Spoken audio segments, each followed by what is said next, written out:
भारतीय समाज और राजनीति को जिन घटनाओं ने सबसे ज्यादा बदला, उनमें मंडल कमीशन की रिपोर्ट का स्थान बहुत ऊपर है। भारत में आजादी के बाद के इतिहास को मंडल कमीशन के पहले का भारत और मंडल कमीशन के बाद का भारत जैसे कालखंडों में बांटा जा सकता है।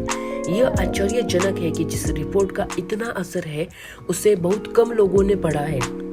यह रिपोर्ट सरकारी दफ्तरों में सिमट कर रह गई है। इस रिपोर्ट का सरकार ने हिंदी में अनुवाद तो कराया, लेकिन उसकी भाषा इतनी सरकारी और कठिन है कि उसे पढ़ना और समझना मुश्किल है। मंडल कमीशन की रिपोर्ट को पढ़ने से ही पता चलेगा कि मंडल कमीशन की अब तक सिर्फ 2 ही सिफारिशें लागू हुई है, 38 सिफारिशें लागू नहीं हुई है।